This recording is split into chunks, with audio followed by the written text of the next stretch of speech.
Hoje eu venho trazer pra vocês um cabelo, no vídeo de hoje, um cabelo pra aquelas meninas que gostam de ser diferente, que gostam de ter cor de cabelo diferente. Então assim, eu venho trazer pra vocês uma tendência que vai ser uma tendência assim que na verdade ela já chegou e ela chegou parece que pra ficar. Porque pelo menos eu estou amando essas cores que chegou agora. Vai ser a tendência 2018, né? E assim, eu vou apresentar pra vocês hoje um cabelo azul, tá? Que eu colori, né? Ficou na cor azul.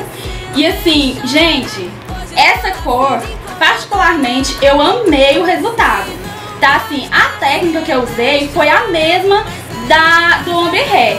A mesma, eu já tenho até vídeo aqui no canal que eu fiz um ombre hair, eu usei a mesma técnica, até que vocês podem estar vendo aí, né? Primeiro, o cabelo era vermelho, né? O cabelo, vocês podem estar observando, o cabelo era vermelho.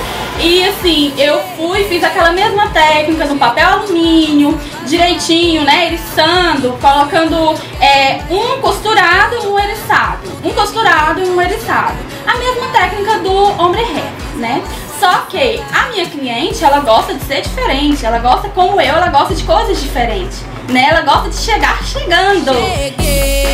Cheguei chegando, bagunçando a zorra toda.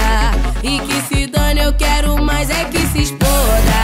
Porque ninguém vai estragar meu dia.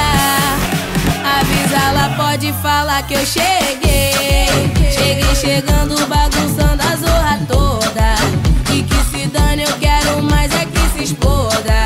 Porque ninguém vai estragar meu dia. Avisa, ela pode falar. E assim, ficou maravilhoso esse cabelo, meninas. Eu estou assim falando e quando vocês verem, vocês vão dar razão pra mim. Porque ficou muito bom, muito bonito. E já antes que eu esqueça e que antes de você também já mudar pra outra coisa, não esqueça, dá o seu curtida, sua curtidinha aí, compartilha, se inscreva no meu canal, tá bom? E assim, agora eu vou deixar pra vocês verem esse cabelo maravilhoso, maravilhoso da minha cliente, Jaqueline.